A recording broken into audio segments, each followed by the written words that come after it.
आज हम एक न्यू के ड्रामा को स्टार्ट करने वाले हैं जिसका नाम होने वाला है लॉ एंड द सिटी। ये कहानी है एक 5 वकीलों की। वो कैसे अपनी फ्रेंडशिप को बरकरार रखते हैं और कैसे डिफिकल्ट केसेस को सोल्व करते हैं। एपिसोड 1 की स्टार्टिंग में हम देखते हैं हमें हमारे मेन लीड को दिखाया जाता है। पैसे से एक वकील है और यह बहुत ही अच्छा वकील है और उसके दोस्त भी उसी लॉ फर्म में काम करते हैं। नेक्स्ट सीन में हम जीहोंग को देखते हैं जो कि अपनी इयरिंग के लिए जा रहा होता है। वे रास्ते में एक बंदे को देखता है जो कि टीवी शो को देख रहा होता है और आज उसकी भी इयरिंग होने वाली थी और खुद को मोटिवेट करने के लिए वो टीवी शो देख रहा था। और उसे देखने के बाद जियोंग अपने टाइम को याद करने लगता है जब वो पहली बार इस लॉ फिल्म में आया था और उसे कितनी सारी प्रॉब्लम्स का सामना करना पड़ा था। और जब पहले क्लाइंट्स उसके पास आकर अपना दुख सुनाते थे तो वो तो उनके दुख में दुखी होकर रोने लग जाता था। मतलब कि काफी ज्यादा सेंसिटिव था, लेकिन धीरे धीरे वो लॉज और दुनिया को समझने लगा। उसके बाद हमें दिखाया जाता है कि उसके वकील वाले करियर को 9 साल पूरे हो चुके हैं और वो डिफिकल्ट से डिफिकल्ट केस को भी चुटकियों में सॉल्व कर देता है। सभी लोग इसी के लिए उसकी रेस्पेक्ट भी करते हैं। उसके बाद कहानी प्रेजेंट में आती है। पर हम हमारे जियोंग को देखते हैं कि हर कोर्ट में मौजूद होता है और उसके सामने और कोई नहीं,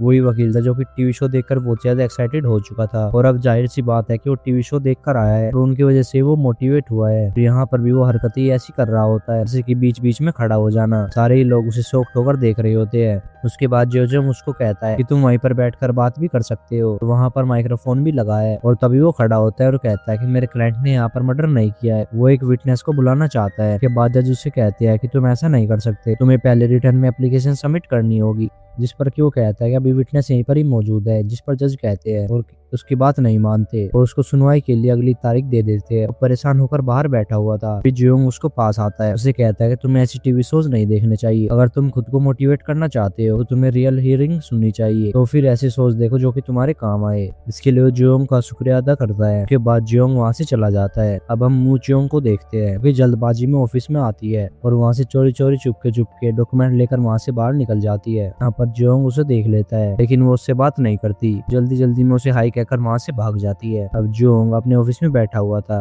और तभी ये लेडी उसके पास आती है और उसको 3 केसेस दिखाते हुए कहती है इनमें से 2 आपने विन किए हैं और 1 केस आप हार चुके हैं। लेकिन उसके एक्सप्रेशन बिल्कुल भी चेंज नहीं होते और ये देखकर वो लड़की बहुत ज्यादा शॉक्ड रह जाती है और वो उसे कहती है कि मिस्टर लिंग आपको बुला रहे हैं। और उसके बाद वो बाहर आ जाती है। तभी एक लड़का उसे समझा रहा था कि वो सबके साथ ऐसा ही है। उसके बाद वो लड़की सोच रही होती है कि ये सारे वकील क्या ऐसे ही है कि उन्हें जीत और हार से कोई भी फर्क नहीं पड़ता। और अब हमें बाकी के 4 वकील दिखाए जाते हैं और सभी वहाँ पर काम कर रहे होते हैं और अपने अपने ऑफिस में होते हैं। तभी मोटो के पास एक लेडी आती है और उसे बहुत सारा काम सौंप कर वहाँ से चली जाती है, जिससे कि वो बहुत ज्यादा परेशान हो जाता है। वोंग भी अपने ऑफिस में होता है जो कि अपने सर को मसाज कर रहा था और तभी उसके पास भी एक भंडार आता है और उसे जल्दी से काम निपटाने के लिए कहता है। ये सुनने के बाद वो काफी ज्यादा परेशान हो जाता है। वो जल्दी से एक क्लाइंट को अटेंड करने के लिए जाता है और वो किसी को वहाँ पर भी लेकर आया था कि तुम्हारे केस को तो सिर्फ यही सोल्व कर सकता है। ये सुनकर तो अंकल काफी ज्यादा खुश हो जाते हैं। वो उनको अपना केस सौंप देते हैं और उसके बाद वह उस आंटी से पूछने लगता है कि आपने ऐसा क्यों कहा, क्या आपने कुछ सुना।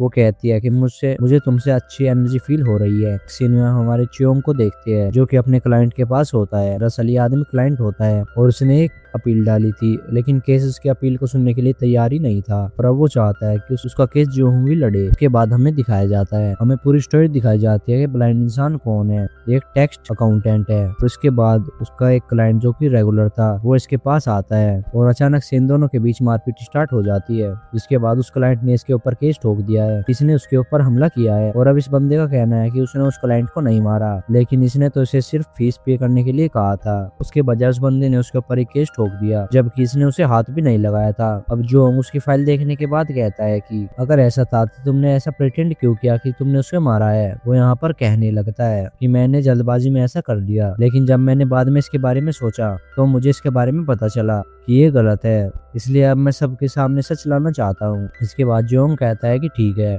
और वो इन रिपोर्ट्स को देखने के बाद डिसाइड करेगा कि आगे क्या करना है। नेक्स्ट सीन में हम सभी लोगों को कैफेटेरिया में देखते हैं जहाँ पर 2 लोगों की बहस चलने के बाद वोंग कहता है कि मुझे इनके पास जाना है। लेकिन यहाँ पर जोंग उसे मना कर देता है, इन सब से तुम्हारा कोई भी मतलब नहीं है। वो लोग वहाँ पर काम से रिलेटेड बातें कर रहे होते हैं। उसके बाद अचानक से मोंग पूछता है कि क्या कोई अंधा इंसान किसी को मार सकता है।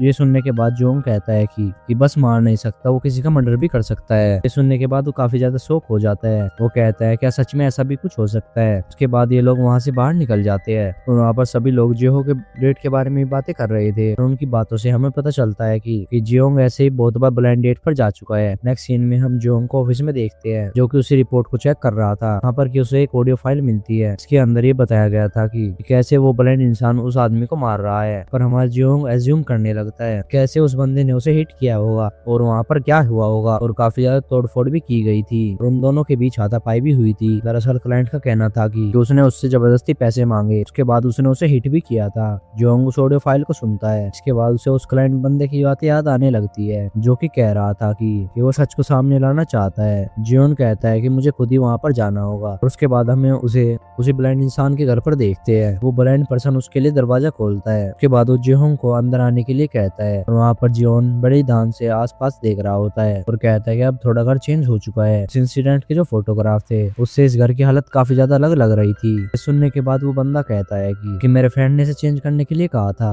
और कहा था कि साथ में इससे तुम्हें अच्छा फील भी होगा। और जियोंग वहाँ पर सोफे पे बैठा होता है। उसके बाद वो बंदा उसके लिए चाय लेकर भी आता है और उसके सामने ही रख देता है। ये देखने के बाद जियोंग कहता है कि तुम्हें कैसे पता कि मैं यहाँ पर बैठा हुआ हूँ। और यहाँ पर वो बंदा कहता है कि मैं इस घर में काफी टाइम से रह रहा हूँ, कि मुझे इसका मैप याद है। और उसके बाद वो दोनों एक केस रिलेटेड बातें करने लग जाते हैं जहाँ पर जियोंग कह रहा होता है कि जो एविडेंस मैंने देखे है तो वो सारे तुम्हारे खिलाफ है। उससे यही प्रूव हो रहा है कि तुमने ही सब कुछ किया है। और वो पर्सन बार बार कह रहा था कि मैंने उसे हिट नहीं किया, कि मैंने तो उसे बस पुश किया था। सुनने के बाद सुहोंग शॉक्ड हो जाता है कि तुमने इस बारे में मुझे मॉर्निंग में क्यों नहीं बताया। उसके बाद वो कुछ बताने लगता है कि वो मेरे घर पर एक्स बिजनेस के लिए नहीं आया था बल्कि बस रिकॉर्डिंग करने के लिए आया था और उसने जानबूझकर सब कुछ प्लान किया था। और जब वो मेरे घर पे आया तो उसने तोड़फोड़ स्टार्ट कर दी थी। वो खुद यही सब रिकॉर्ड करने लगा और अजीब अजीब सी बातें कहने लगा कि तुम मुझे मत मारो, ऐसी ऐसी आवाज कहने लगा कि तुम ऐसा नहीं कर सकते। और ये सब सुनने के बाद मैं शॉक्ड हो गया था। तभी मैंने उससे पूछा कि तुम ऐसा क्यों कर रही हो। वो वहाँ पर उसे ऑब्जर्व कर रहा होता है। उसके बाद वो उससे वॉशरूम जाने के लिए पूछता है। उसके बाद वो बंदा उसे वॉशरूम की लोकेशन बता देता है और लाइट ऑन ही थी पहले से। उस लाइट को उखाड़ देता है, इसी नहीं पर ही कट होता है। सीन में हम उसको उसकी ब्लाइंड डेट पर देखते हैं। उस लड़की के से मिलने के बाद वो उसका कॉन्टेक्ट